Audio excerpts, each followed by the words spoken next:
Good evening, everyone. Welcome, and in many cases, welcome again to UCL. The running order is going to be me, with a bit of law, and the modern cases. Michael will introduce Maestro Rousset, and then with a bit of luck, we can have a bit of a wind-up question and answer, or possibly questions with no proper answers. What this event is about. Two major themes: how much copying does the law allow? And a sub-theme: should it allow more if you transform what you copy? Even if an artist, musical or visual, copied rather a lot, can he say, "But I transformed it"? A defense of transformation. English law does not allow such a thing. To a large extent, United States law does.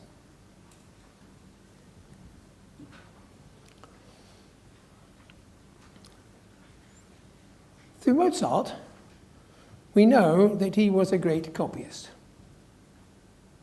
How do we know that? Because we know the story of the 14-year-old Mozart hearing Allegri's Miserere, a piece of music in the Vatican where the manuscripts were kept secret and had never been published. And the boy went out and wrote the whole damn thing down from beginning to end. So when he wanted a copy, he jolly well could. Here we've been showing, I hope, has it been moving? Whoops. We should have been showing Marilyn Monroe, the photograph which was copied, and what was done with it, and would that have been an infringement of English law? Or is Warhol entitled to say, "Look, I've changed it completely"? And then we have our little pastiche at the end of Mozart himself, copying Warhol's idea. Today, as a matter of fact, is the 1st of June, the day upon which Marilyn Monroe would have been 91.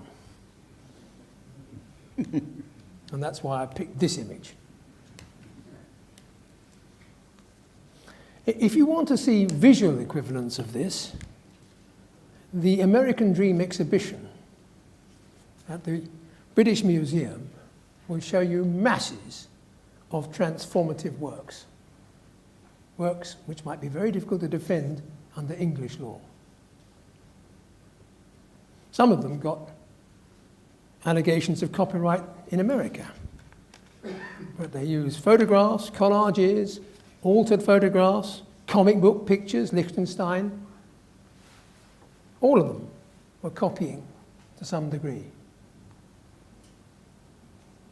A little bit of copyright law. The upshot of English copyright law can be summed up in a very short sentence. It is an infringement to copy a work as a whole or any substantial part of it. The Act writes it out in a much more elaborate way, but spinning it all out, that's what it says. And the judges have been left to make out what is meant of that, and they say, "Ooh, substantial. That's quality, not quantity." But that's all pretty much rule of thumb stuff.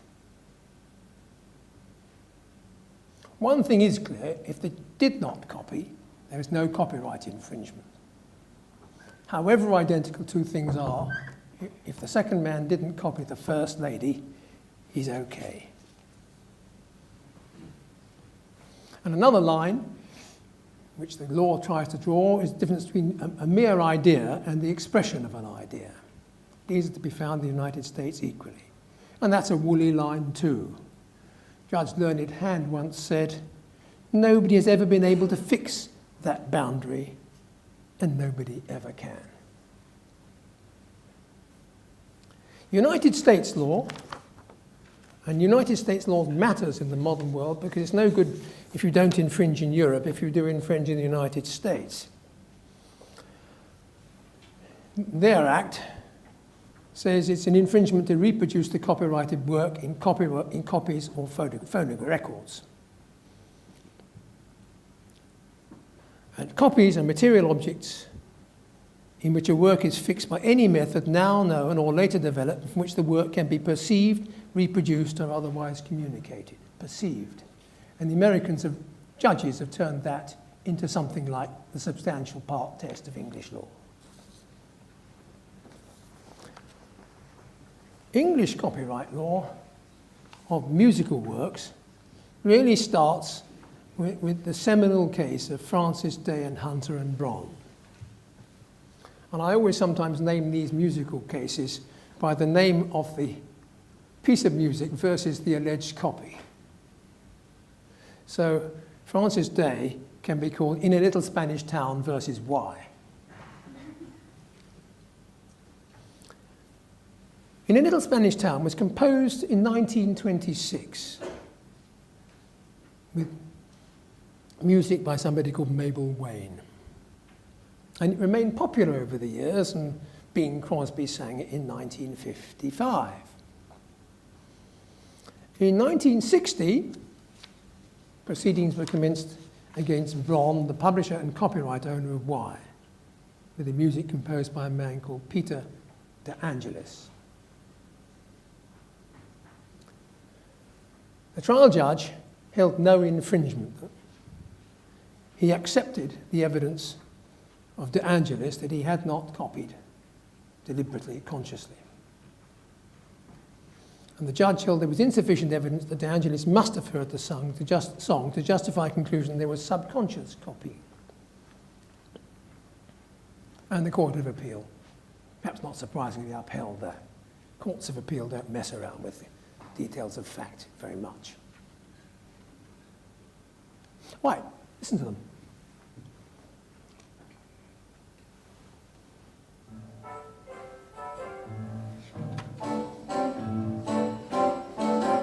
In a little Spanish town was on a night like this. Stars were peeking, booming down. 'Twas on a night like this. And why?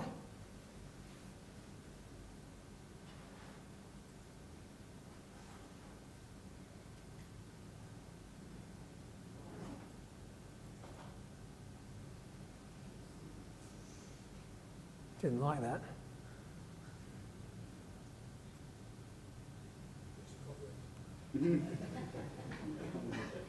We had some trouble like that when we were trying to download some things. Sometimes we said you can't download it for copyright reasons.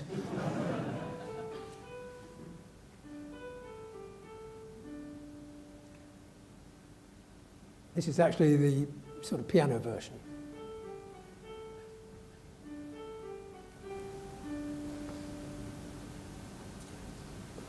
Shall I do them again? Yeah. Okay.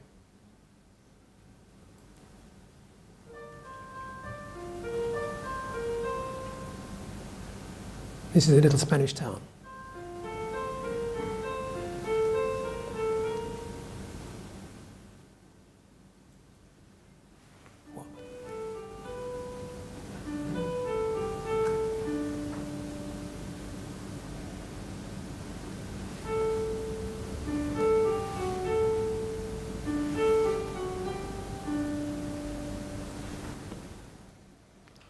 Well, I wonder what an American jury would make of that. And the next example, I was counselling. I'll tell a few stories about it. EMI and Vangelis Papathanasiou. This is Stavros Logoradis, the theme music of a soap opera broadcast in Greece.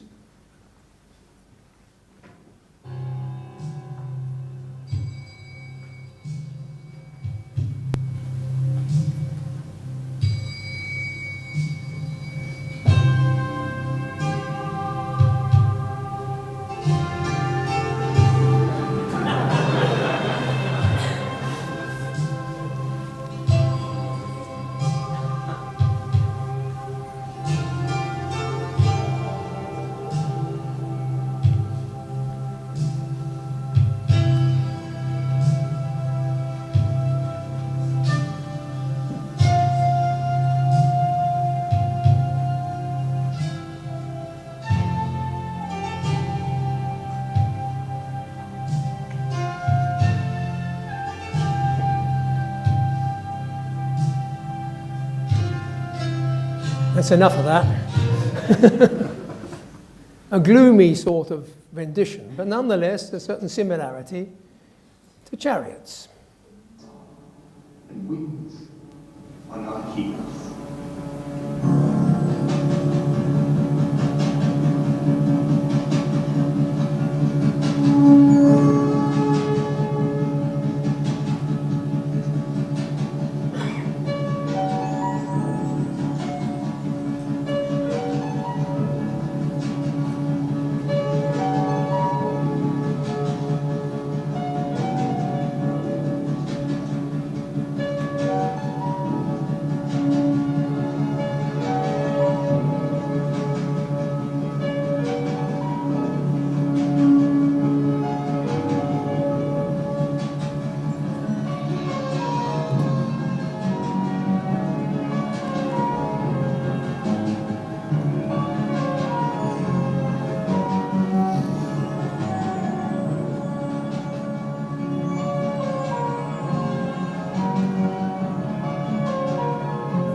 Well, there's a bit of a story behind this case.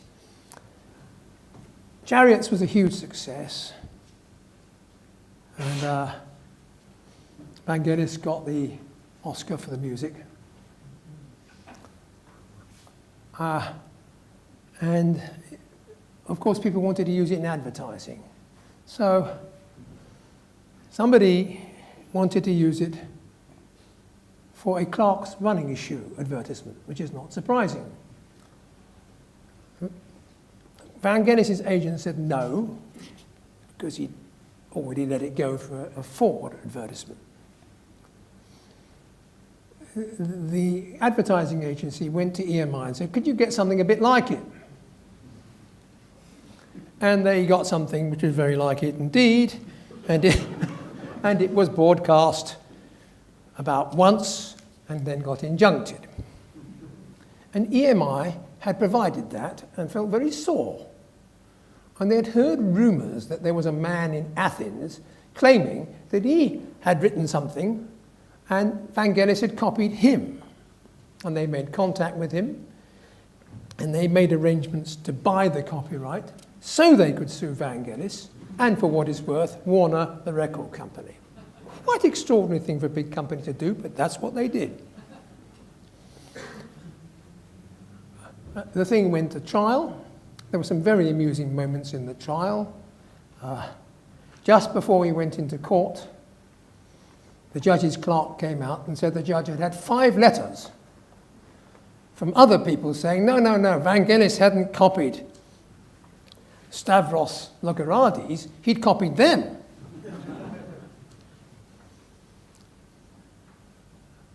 It was perhaps the first time the musicologists had really got seriously involved in a case. And da-da-da-da-da was called the turn. And I was defendant. Our musicologist found 300 pieces with a turn like that. Da-da-da-da-da. Oranges and lemons. The judge, a lazy man, and therefore his judgment doesn't have some of the best stories in it. There was nonetheless very musical. When you read his judgment, he actually knew what he was talking about. And he wasn't having it. He said they weren't close enough to raise a prima facie inference of copying. He also held on the facts that Vangelis had never heard this piece of music. He could not have heard it as the theme tune for I Menexidea Politeia, because Vangelis was not a friend of the Greek colonels, and this was broadcast at the time of the Greek colonels, and Vangelis was in Paris and did not dare go back because he would have been arrested. But the allegation was that Logoradis and his girlfriend Ariadne, Stavros and Ariadne, had come to London, come to Paris, and they had played this piece of music to him. Whitford didn't believe him. Whitford didn't believe anything they said at all. I had a rather competent junior called Tony Hooper, and another competent junior is here, Mark Platts Mills, and the Hooper cross-examined, I cross-examined Stavros, And we asked things like, well, what was the tape player that was used, and so on and so forth. And they hadn't got their act together, so they told quite different stories of whether it was morning, evening, and so on and so forth. We took a chance on that, but it worked.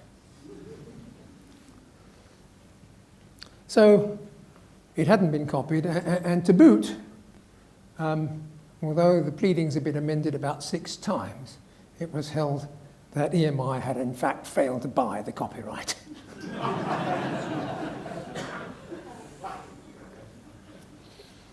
My opponent, Andrew Morritt, who led Charles Gray, always thought he was swizzed. And I think that raises one of the questions might debate, is how musical, if at all, should the tribunal be? To the stone deaf or the tone deaf, I suspect all music either doesn't sound at all in the first case, or sounds all much the same in the second case. The less you understand a thing, the more two things look alike. To us, writing in Chinese all looks as writing in Chinese. Those who can read Chinese, see it quite differently. So, that was Vangelis, and we haven't had many cases in this country since. I did one where Bjork was accused, and I began the judgment. Where there's a hit, there's a writ. So Bjork found to her cost. She got sued by somebody. It was a hopeless case, funded by legal aid in those days. Right, let's see how America's getting on. And remember, in America, these things are decided by a jury. So what have we got next? Pharrell Williams.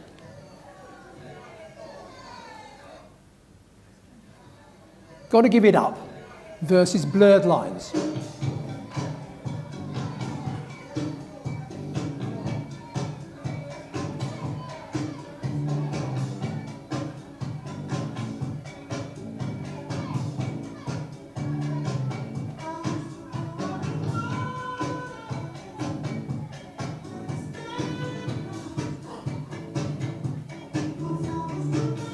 That'll do, won't it? That's enough, isn't it? Enough of that.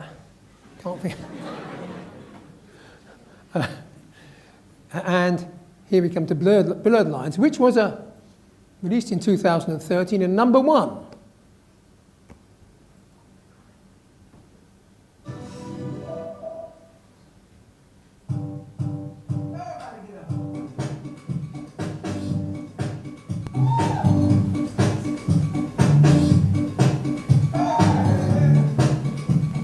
Maybe there's just something.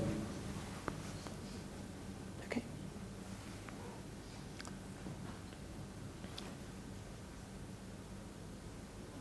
We've got another comparison here.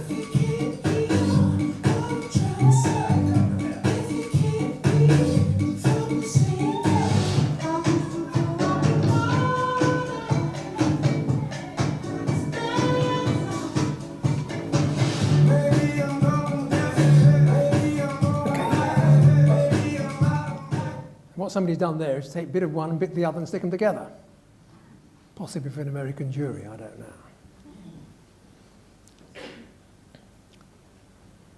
Well, the jury found there was infringement. 7.3 million award in favour of the Gay estate. The industry has criticised it very severely. Copyright should leave sufficient room for pastiche, homage, and creative cannibalization. It's under appeal. But of course, appeals in America often are arguing about the damages, really. Here's another one. Amazing versus Photograph. Harrington and Lennon against Ed Sheeran.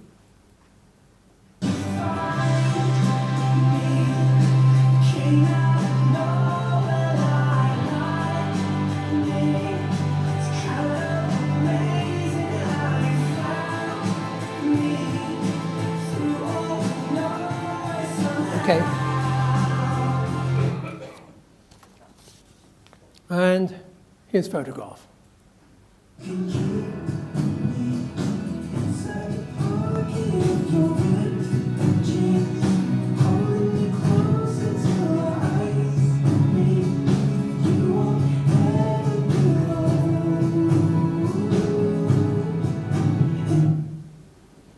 case was settled.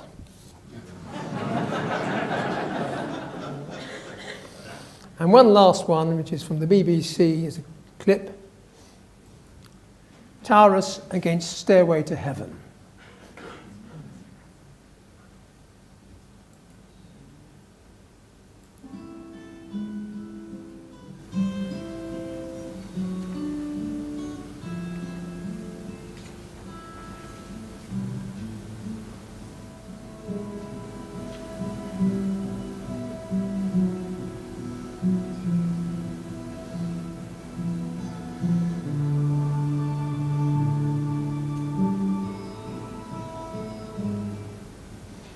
Well, you can make up your own minds on that one. Those are the modern cases. One of the big concerns is that if you have a jury deciding this sort of thing, they may go on all sorts of things besides the sound of the music or anything else. They certainly won't read the music. And that puts modern creators at risk for being sued if they have any similarity to something that went earlier. One other thing we're going to notice, and you may have noticed it in Chariots, is that the context of the bit that is alleged to have been taken matters. Chariots sounds like striving. I mean, it's aiming at all those athletes striving. City of Violence is a gloomy old piece about probably rather gloomy affairs going on in the city. And the bits in front and the bits at back, behind, make a difference to the bits alleged to have been taken. Is it okay if you take something and add some bits in front and behind which are different, as you may find Mr. Mozart did? Well, I'm going to stop talking about the modern cases now. Michael is going to introduce Maestro Rousset, and that's what you've really come for.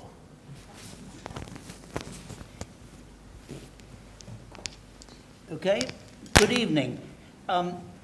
Professor Jacob has invited me to say a few words of introduction to our star this evening, Christophe Rousset, and his wonderful ensemble called Les Talens Lyriques, which is a period instrument ensemble and chorus. No chorus. And that are 25 years old, I think, this year. Is that correct? Yes. And I have been asked to introduce this part of the talk because I have, in fact, met Christophe Rousset on one or two occasions before, and I have known him slightly. Christophe was born in Aix-en-Provence, and is therefore a southerner, and maybe that is of some importance. He is a famous conductor. He's a harpsichordist. He is a musicologist, and as I've said, he's founder of the well-known period instrument ensemble Les Talens Lyriques.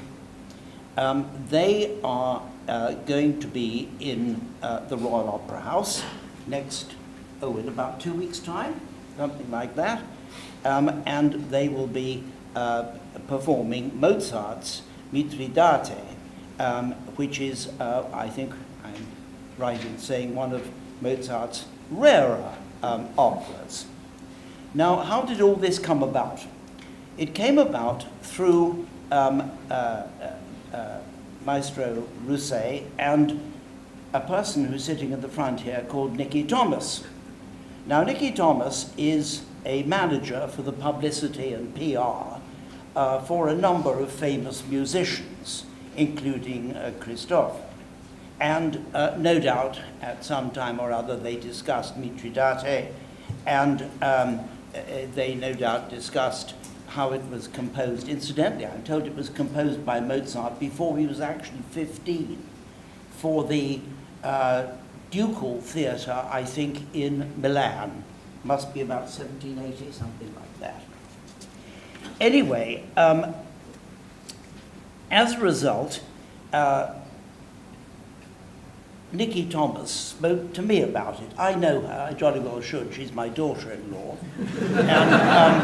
And she knew about something about my life in IP, such as it was. And she explained to me that the opera involved some improvement upon an earlier opera by somebody called Jomelis, is it? An opera called Armida Abbandonata, which sounds a very interesting title. And the result was a fantastic success. The Armida opera was heard by Mozart in Naples when he was a little younger. He remembered it all. And there were some wonderfully amusing incidents that took place in Milan when it was first performed. Anyway, the improvement gave Nicky Thomas some ideas, which she mentioned to me. Wouldn't it be rather fun, she said, to get a whole bunch of IP people together and to do the sort of thing that Professor Jacob has been doing for the last 10 minutes and seeing what they think about it and raising some questions at the end. Having a bit of a fun evening. I mean, we have wonderful evenings with the Sir Hugh Laddie lectures. There's one coming up in, at the end of the month. But this one we thought we'll have a different one, with a bit of fun. And that led to my going to see Professor Jacob. And I explained to him about Christophe Rousset and who he was and so on and what we were thinking of doing. And Robin, bless him, immediately caught fire and said, yes, that's a splendid idea. And then the next and last link in it was that he went to see University College. This is a bit like that chain of causation in Lady Helen Robertson and the Glasgow Orpheus Choir case, which we won't talk about because Robin and I got into a bit of trouble on that one. I know his tastes and may I say antics and his enthusiasm. And in no time the thing took off. And here we are at this rather unique meeting. Now I want to say something about our star, Christophe Rousset. He is a very well-known person in the musical world, and we're very privileged to have him here this evening. He has done an amazing amount of what I call musico-archaeological research. And he has unearthed and has conducted and has recorded many operas made by well-known Renaissance and classical composers, such as Handel, Monteverdi, Rameau Lully, perhaps, and Mozart. But he's also dug out a lot of lesser-known ones. There's, of course, Salieri. Those of us who have seen the film Amadeus know the Hollywood influence of the addition of some arsenic oxide to Herr Mozart's Tafelspeiser, and the inference that we're to draw from that. There's Gemelli, there's Jean Chrétien Bach, there is Martin y Soler, and many others. And he has resurrected these people, recorded them, and with Les Talens Lyriques has become really and deservedly so famous in this field.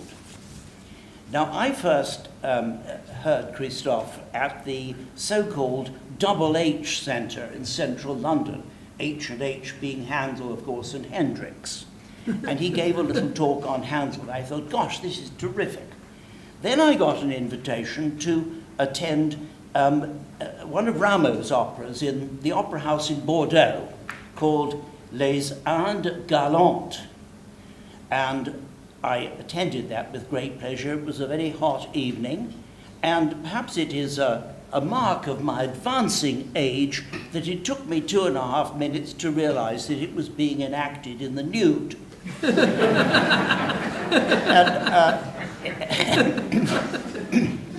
The other thing I remember about the opera is that the chairs were the most uncomfortable chairs I've ever sat in my life. And I think that everybody left the auditorium with a Sudoku puzzle embossed on their bottoms.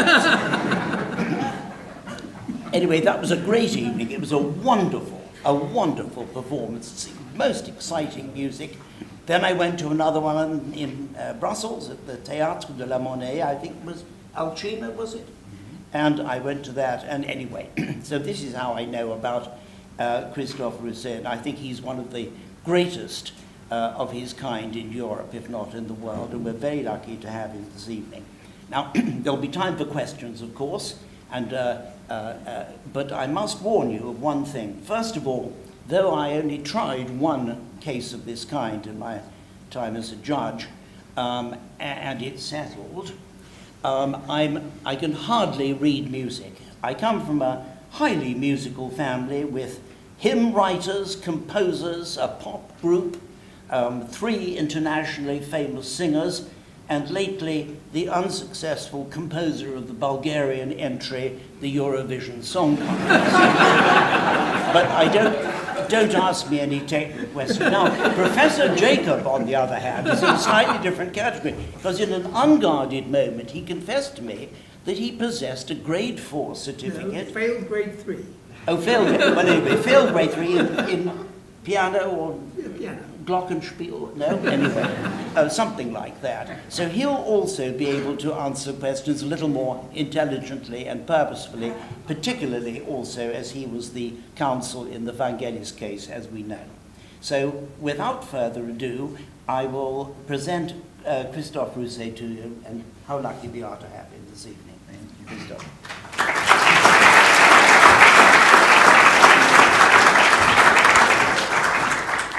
So I should probably put this here.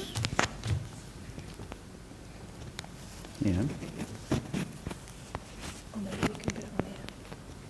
That bit close.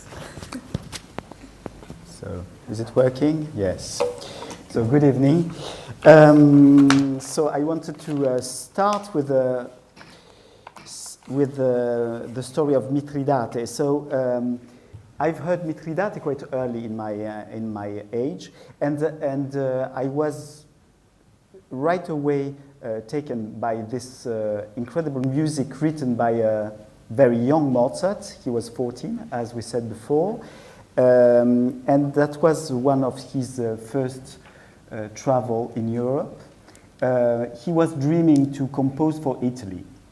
And he really wanted to compose for Naples. So he went to Naples and tried to impose himself, but Jommelli was there. So Jommelli was performing this Armida Abbandonata, and Mozart has had this order of a Mithridate in Milan. So during his travel, he went through Bologna, met the famous Padre Martini to write with him the recits of Mithridate, went to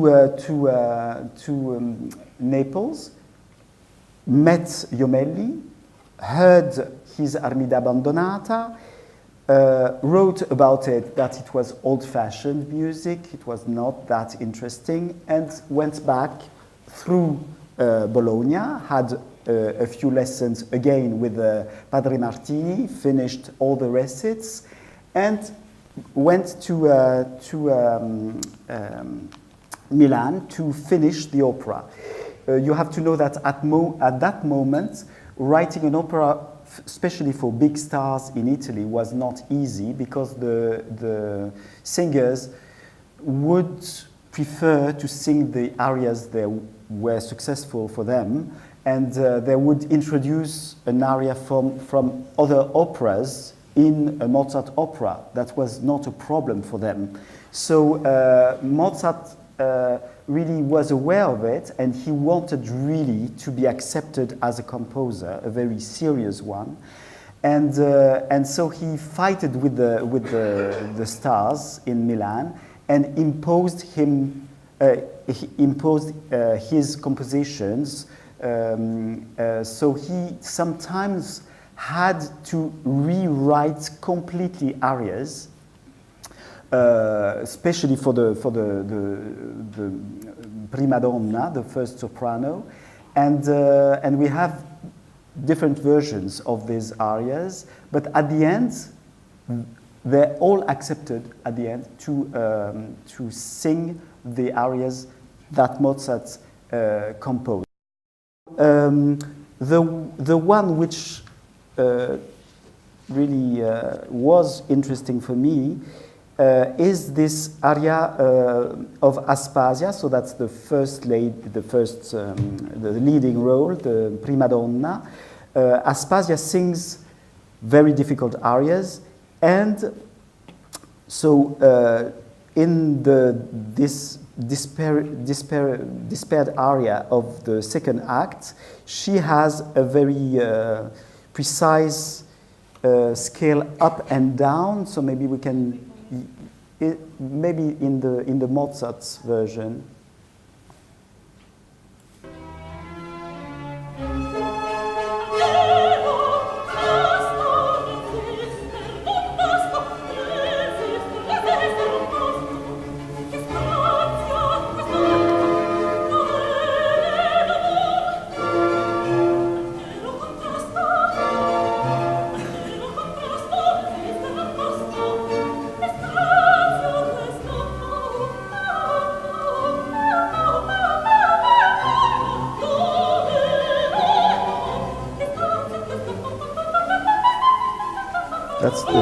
That's the bit. Thank you. So, and I happened to study some scores in Brussels, in library, and having this aria in, I opened Jomelli Armida Abbandonata, and I saw, yes, the short version, perhaps.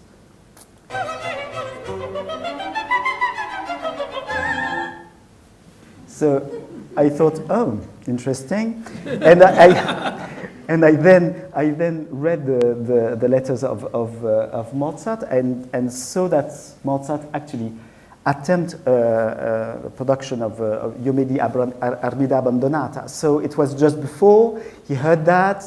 He thought the opera was old-fashioned, but maybe not that bit. So he could borrow it and use it. You see also in that example, ta-da, ta-da, ta-da, ta-da, ta. Maybe play the long version now of, yes, Jomelli.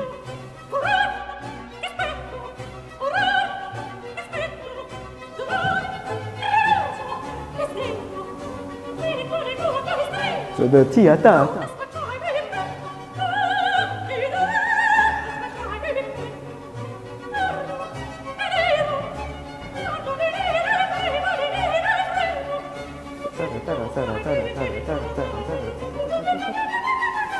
And can we go back to the Mithridate, the long version?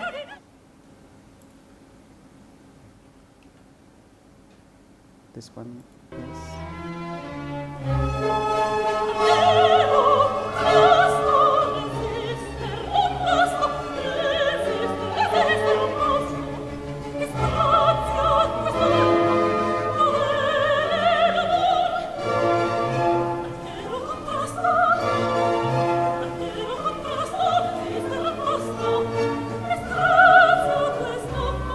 So he uses also the twos, and then the scale. Thank you. Thank you. So I don't know that if it's you would sue for such such 2 bars extract. That's how many notes you said? It's about 14? 17 notes in common. But not only that, I mean, the character of the aria is quite near. And also what Mozart reused of Jomelli's Armida Abbandonata is the structure, the actual structure, which is a very big first act, a shorter second act, and a very short third act, and that's about the same thing in Mithridate. Many similarities also in the duet of the two main characters, but we didn't develop more than this. But the same kind of flavor of the scale going up and down, you can find in the next extract, which is in Idomeneo. So let's listen to the.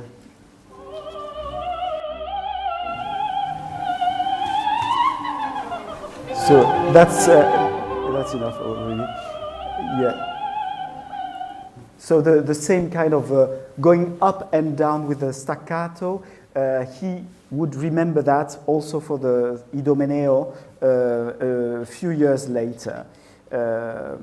So that was the second one. Then I've started with Mozart quite late. Well, after the Mitridate, with Cecilia Bartoli, Flores, and quite big names recorded for Decca.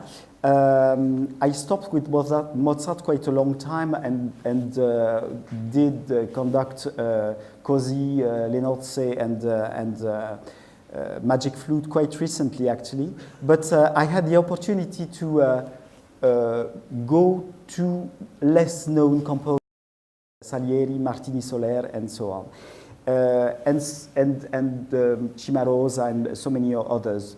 And discovering Salieri, you discover a big genius, really. Forget about the movie and try to just have fresh ears. And Salieri, before the Don Giovanni, offered kind of a dramma giocoso, the same kind of light kind of opera, with the same kind of singers. For instance, Nancy Storace was singing in La Grotta as she was singing in Don Giovanni. She was the famous Susanna in the Nozze di Figaro. And so Salieri was much more known as Mozart was. He was celebrated as the court composer.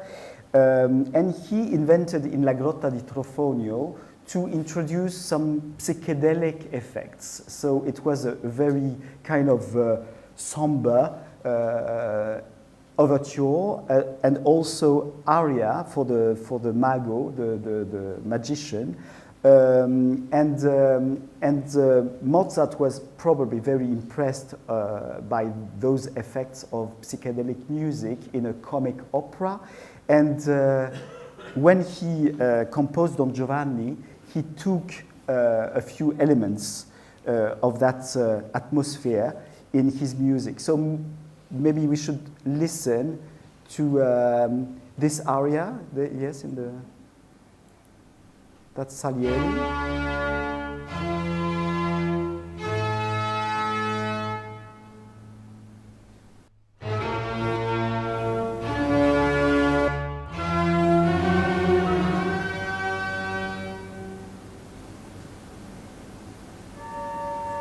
So that's creating a gloomy atmosphere. Can we hear maybe the shorter? Yeah.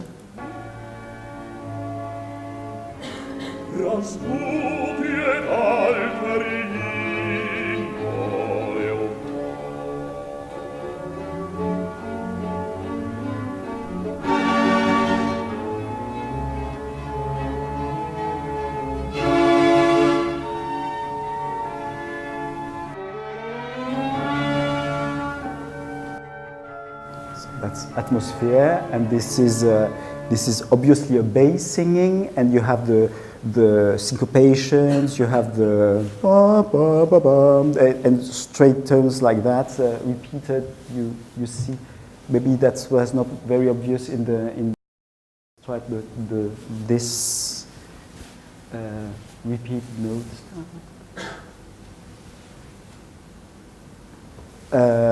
And let's have an extract of a Commendatore. A short one. Why not?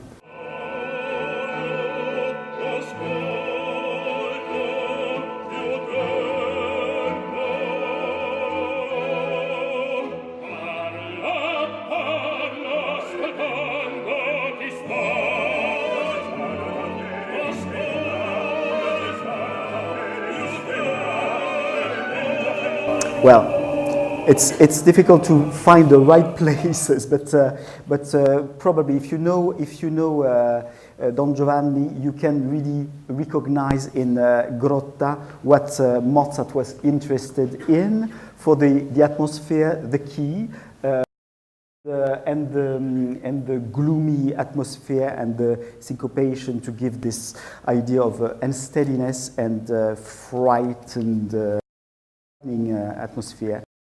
So that was in the area of the mago, of the magician, and the commendatore. The overture of La Grotta is as in Don Giovanni, so obviously Mozart took also the idea. The overture of the opera is introducing this gloomy effects and this frightening atmosphere from the beginning. So the beginning of the overture of La Grotta is like this. Oh, very beginning of it. No. So what's circled is the effect of the tutti and the fortissimo. Once more, yes. And the syncopation again.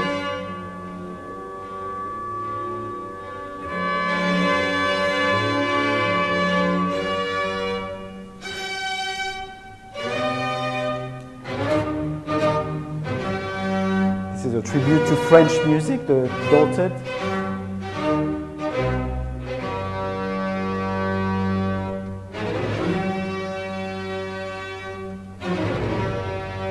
And then we have an allegro in major key, a little like in Mozart's. So let's move to Mozart.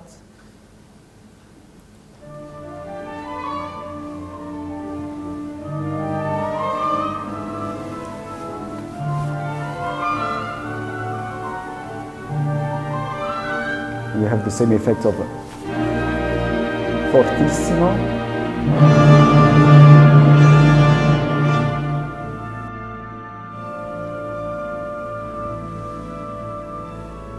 Moving to an allegro, light and major. Yeah. So that's for the overture of La Grotta and Don Giovanni.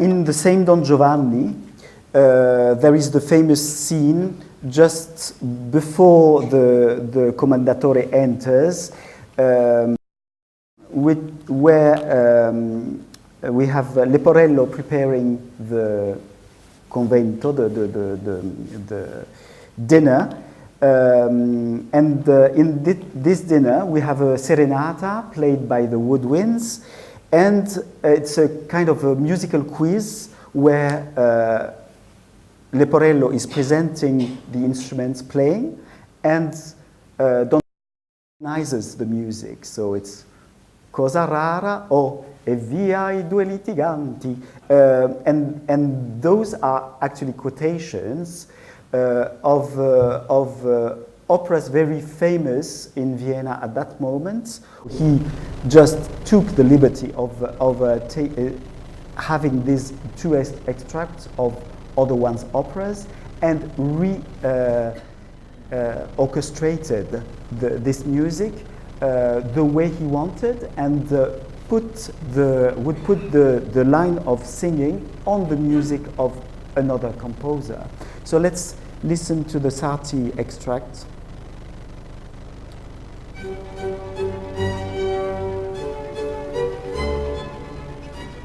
So that's not Mozart, that's Sarti.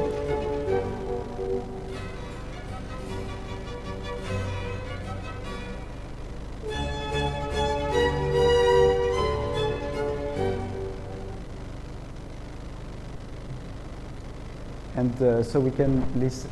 Do we have the Cosa rara? Just here? So that's the very beginning of the ensemble. That's the dinner scene. So he wants to be amused. And this is Cosa Rara. Pam, pa, pa, pa, pa, pam, pa, pa. It's actually sung. Bravi Cosa Rara. So he recognizes right away.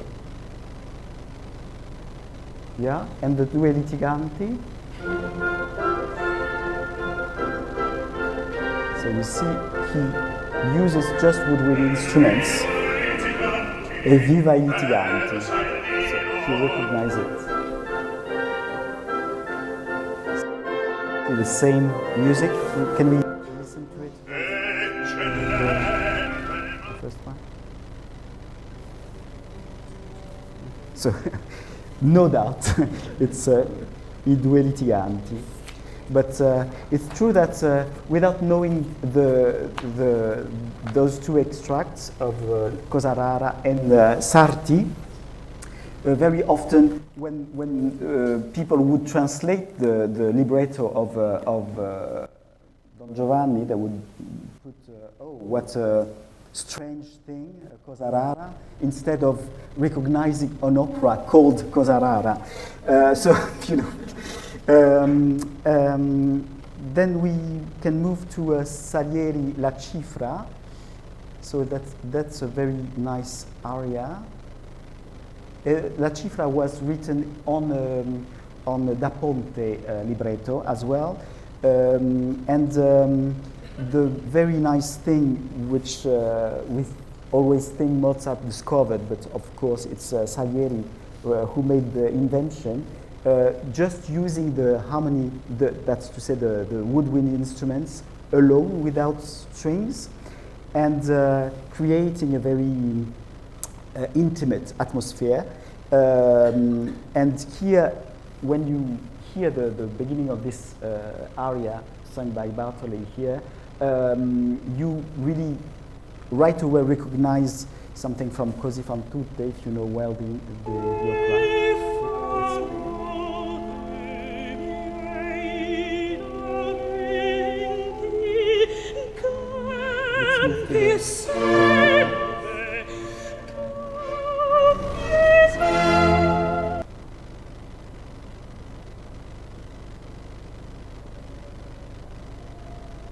We don't have the beginning of it. It's really the beginning of the aria of Per Pietà is actually using the horn tones. So that's very. Can we listen to that cifra once more? Da, da, da, da. So it's actually like horn tones. And Mozart is using exactly the same effect in the beginning of Per Pietà. And then we have a nice aria in La Cosa Rara, which is about a night canzonetta. So it's sung by Lilla, the prima donna of the opera. And it's a very nice serenade again. So the previous page, yes.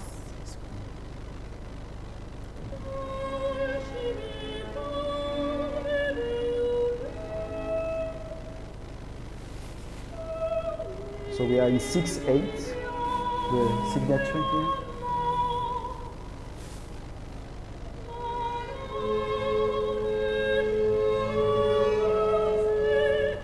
But you hear the Mozart flavor everywhere, so you can recognize Susanna, you can recognize Contessa, you can recognize so many things, and yeah, you stop just at the moment, which is the staccato effect, and to me it's very near also. So we change page, we move to the Clemenza on that. Of course, the tempo are not exactly the same, but if you play it at the right tempo, the same tempo, so you have the staccato effect, and the 6/8. So maybe it's not that obvious because the tempo is not the same. again the staccato effect there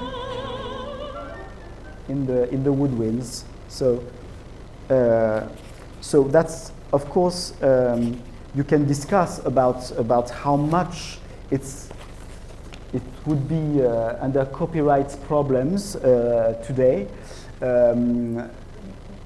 It's very obvious that when Mozart is borrowing material from the other composers, it is because he thinks that's a very good idea. It's also an homage to a composer. That's to say, clearly when he was 14, he would admire a lot somebody like Jomelli, and it would be an homage to just quote this master. Then when he is in Vienna listening to Martini Soler, Sarti or Salieri, it's also a way of yes, being grateful to other composers, appreciating. And when you read the letters of Mozart, you see that he was respecting everybody, even composers quite unknown nowadays, and he's appreciating all the nice new ideas. And in Salieri there are a lot of new ideas, so he's picking them. And of course, as we know, Mozart is always transforming in the most beautiful and divine music. So sometimes you think, well, Salieri is not that interesting, and Mozart, of course, but actually Salieri was inventing, and it was taken by Mozart and put in a much better idea. You would recognize, or not only, not always, and the same with Martini Soler. Martini Soler was kind of a big genius of the time. He was Spanish, coming from Catalonia, and he traveled through Italy and went to Vienna. Had a huge success in Vienna, was called in Russia, and then when Da Ponte happened to be actually in London, Da Ponte went to London, and because he couldn't pay the debt he had in Vienna, so he had to escape. Came to London, asked Mozart to come to London, and Mozart was already ill. So it was in the 91. Mozart was ill, and he said, "I'm sorry, I can't come to London." And Da Ponte thought Mozart was really not fair to him. He was really angry about Mozart, and had the wonderful idea to call Martini Soler from Russia, and he said, "Why don't you come and help me in London?" And Martini Soler came actually to London, and there are two collaborations between Martini Soler and Da Ponte for London. La Capricciosa Corretta, we've also recorded with Les Talens Lyriques, and L'Isola del Piacere. So there are actually two operas, London operas by Martini Soler, and they had a huge success here. And when I happened to read for the first time La Capricciosa Corretta, I opened the book and saw the Contessa aria, Dove sono? And I thought, what? Is it by Martini Soler, really? So, or did Mozart steal it? And actually, no, it was the opposite. So it was not a big discovery.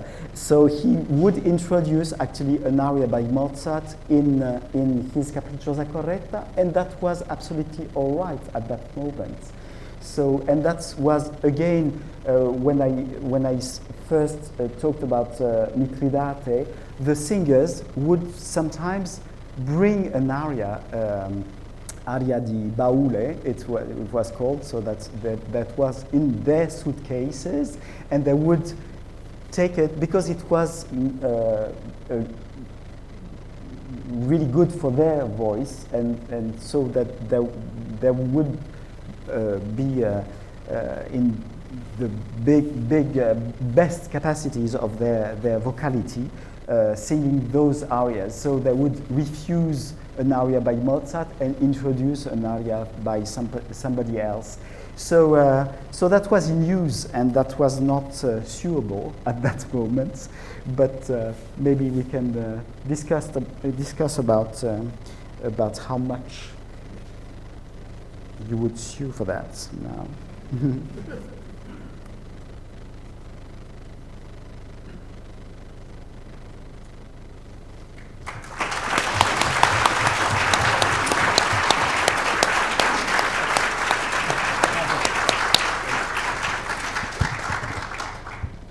Well now, do we need a modern law of copyright at all?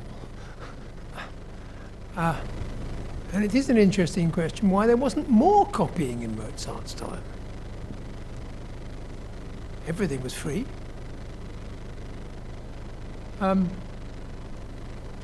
Questions or comments? Yes, could you give your name? And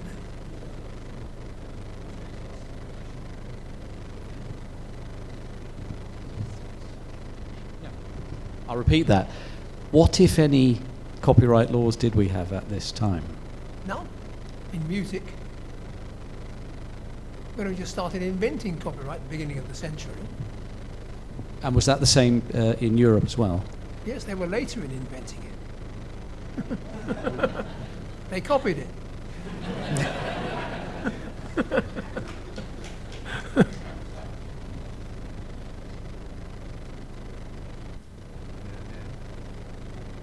Right. Yes. Hang on, Trevor. It's Trevor Cook. Thank you. If there wasn't a law of copyright, was there some sort of cultural issue with being seen to be too much of a plagiarist or not?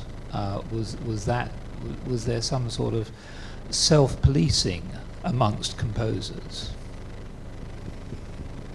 I don't think so. Really, you could go very far. You could borrow an aria and make variations for piano, for instance. That Beethoven did quite a lot of that. So, so it was taken as an homage to a composer you would appreciate particularly, or a very fashionable aria. That was a way to appeal the audience, just to ring a bell somehow. I think that was quite in use and common and not a problem as it is for us now. Yes, I mean, the Brahms's variations on a theme by Haydn, Dancing in Chorale.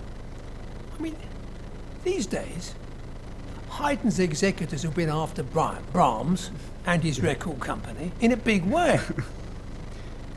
Variations are nonetheless infringements by English law now, as far as I can see, unless we've got our English law very wrong, which is an interesting question, just as whether Mr. Warhol would ever be regarded as an infringer at all.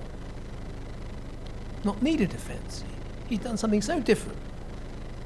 But we look at English law, and the judges, they're not a very artistic lot. So they don't have much imagination. There was an old case about a fighting cock, a painting done from a photograph of a fighting cock in, I think, Cuba. That's where the fighting cock was. And some county court judge gave a judgment saying it's not an infringement because you haven't really taken the photograph at all. There's something in that, but it's never got much traction in English law. Yes, Stephen, hang on.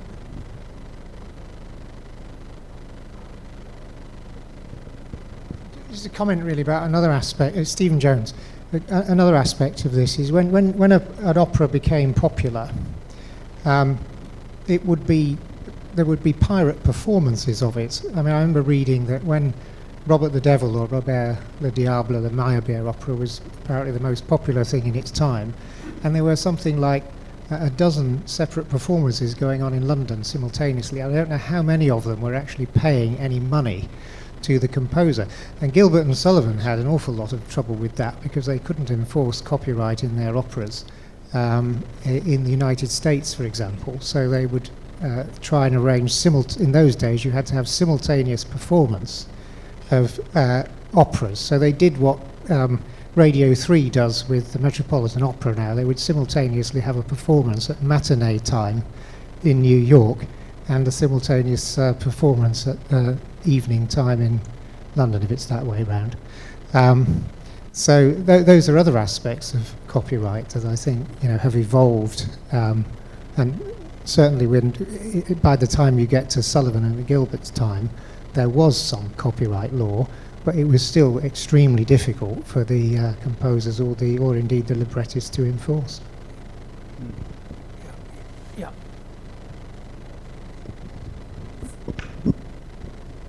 Yes, hello. Rick Jones is my name, no relation to Stephen.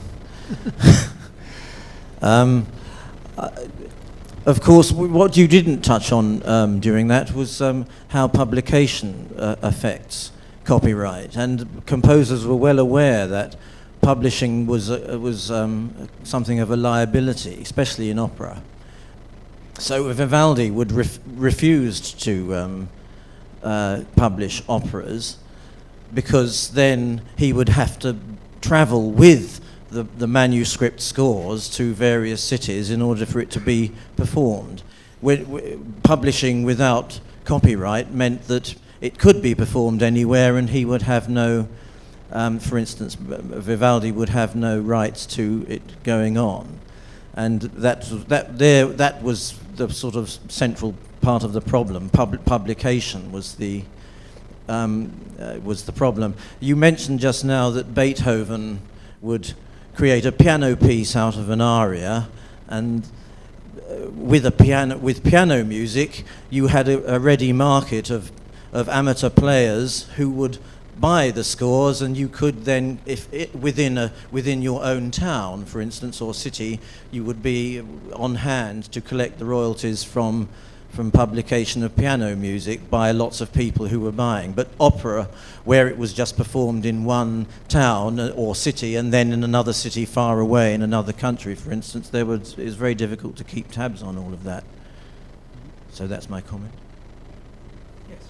There's one coming the other side. Hello, Katie Turl from Peter's Edition, music publisher. Yes, I think it is about publishing as well. The company I work for started in Leipzig in 1800, but there were other music publishers in Leipzig from earlier in that time. And we are this year celebrating 150 years of the green covers. If any of you played any piano music, you may have Peter's Edition with very swirly colophon. And on the day of that publication, we, because of the rotary press, 100 different titles were published. So that's, so 150 years ago, that was when publication sort of really took off. And then, of course, copyright came later. But the publishers at that time were buying copies. So Beethoven would come to Peters and try to sell his music and would say, here is the Missa Solemnis, would you buy this? So it's a different type now. But there were pirates as well. Some pieces published in Paris with copyrights for the authors. I don't know, some Couperin music published by Couperin was then retaken in Amsterdam. Amsterdam was a big place of pirates. Would republish it without giving any money to the composers. But it was happening also in the 18th century. Yeah. Hang on, you're going to get. There we go. A couple of questions. The one about Your name, variation. sorry, sir. Sorry? Your name. Agustin Blanco, a lawyer and music critic. A couple of observations. One of the variations. It's a pity that we don't do more variations. I suppose that according to the law, somebody could ask for permission to do variations. And I suppose that Andrew Lloyd Webber would be too happy if Thomas Adès asked him for permission to do variations on one of his themes, would be like Diabelli and Beethoven, whatever. But what you mentioned in your introduction was the context in which it's written. And I was remembering the example of the two Barbero Seville, that you see the Paisiello Barbero Seville comes before the Rossini. Yeah? And although the harmonics and things are different, but it's practically a copy. I mean, so in opera, you have to put the context. You have the narrative, what is called the plot, and it's practically the same. It follows the arias. You have, I think, you have a calumnia. You have everything like that, really. So I think that I agree with you that a very important thing, in particular when we are talking about opera, is the context in which it's written, and then how the narrative is incorporated into the music. You want to come back? Okay, all right. I'm Peter Oxendale. I'm a forensic musicologist. I've studied the work of many musicologists over time. One of the greatest was Dr. Geoffrey Bush, who's now long dead.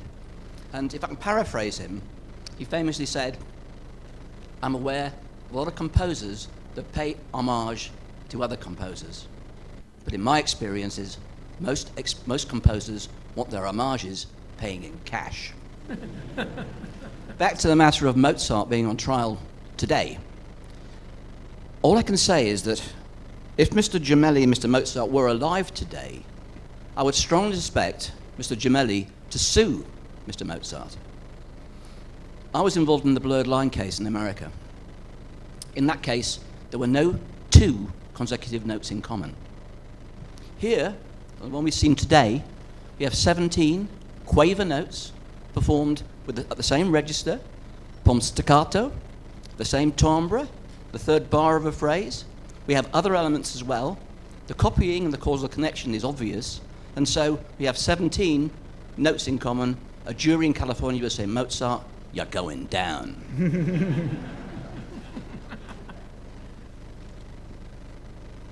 What we don't know is whether if there was a copyright law in Mozart's time, whether he would not have done it. 'Cause we don't know. Mm-hmm. And what we also don't know is if he had done it, whether an infringement action against a 14-year-old boy might have had a very severe influence. When I was acting for Vangelis, and also when I was acting in the architect case, not acting, I was the judge in the case, but Koolhaas was seriously affected by the very claim hanging over you, a big piece of litigation. And Vangelis didn't compose for 2 years. Possibly never quite composed again as well. He actually had that strange thing that Mozart had. He could remember everything, every piece of music he'd ever heard. Yeah, we're going to have to stop it quite soon. Oh, well, in which case, Andrew That's Maggs. right, we'll do two more after you, okay? Gowling, WLG. So I think Exxon and Exxon is reasonably good for the proposition that you can't copyright a name. So I think the question for music, which I haven't really seen answered anywhere, is kind of what's the smallest syntactical unit? We obviously notes may be equivalent to letters, but you know, for Mozart, the extract we looked at earlier, you say 17 notes, and you say a jury may well send him down. So you say 17 notes, I say that's just a scale. It's G major starting on C. I mean, that is, if that's not a word in music, I don't know, you know, he may well have copied it, but an antecedent question has to be, is that worthy of protection?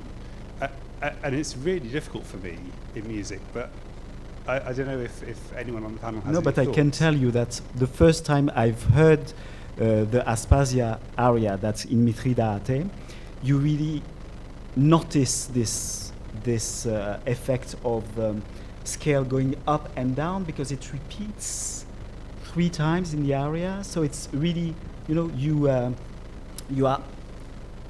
your attention is really taken by that, and you remember this aria. And when I saw it in Jomelli, and again in Jomelli, it's repeated 3-4 times. So you just have the evidence. It's absolutely the same, and the effect is exactly the same. That's to say, oh, wow. Because it's difficult, you go to the top C. It's you know, it's an effect, and probably when Mozart heard it, it was exactly the same effect on him, and he thought, that will be effective on the audience of Milan for my first big opera in Italy. You know, he wanted a success to happen. He had his success. He had another opera to be written in Milan, the Lucio Silla. So, you know, it was important for him to be successful. I think it's not just a case, and it's just not just a scale going up and down. Really, it's something. It's a high C, which is usually. It's not it's not the same as the common turn of Vangelis. Ah. Right. Yeah. Jeremy Llewellyn, I'd like to build on that and ask you about the question of substantial. And some of the musical examples that Christophe Rousset has given us were in different keys, for example, so C minor or D minor if you're looking at Don Giovanni. And the question is whether effect can be pinned down to specific notes or pitches or harmonies, or whether effect in a psychological sense is what you're talking about, the way of appealing to memory in a specific way. Yeah, obviously that's the.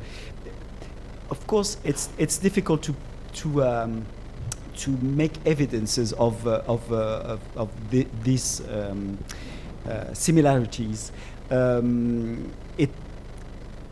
It would be more obvious if we take exactly the same tempo, if we hear exactly the same voice, if we hear, you know, the same pitch also, because some of the extracts were played on original instrument with the original pitch, and some on Mozart of modern pitch. So it's difficult to really make them together. It's very obvious for a musician how many similarities you have, but maybe not that obvious when you listen to the examples of tonight.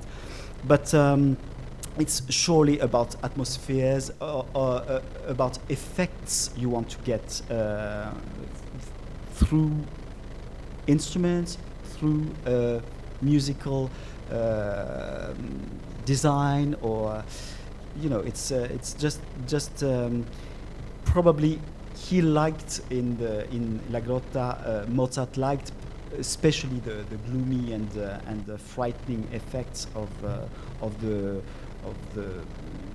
brasses, the syncopation, the certain just tricks that Salieri was using, and tried just to use the same keys, the same tricks.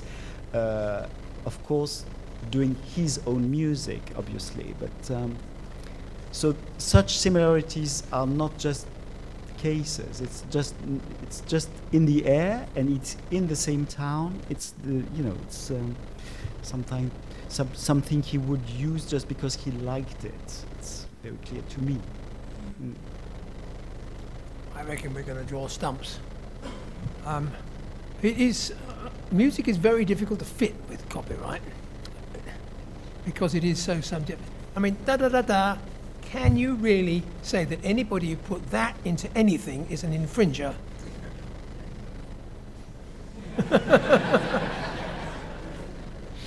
Well, recognition of a bit's not the same thing necessarily as copyright infringement. There's room for the law to get a bit more sensible. And policymakers, I think particularly, to be thinking about a transformational defence. Enough, no more. Over the road there's a big tent. And that's where the drinks are. But let's all thank Christoph again for coming.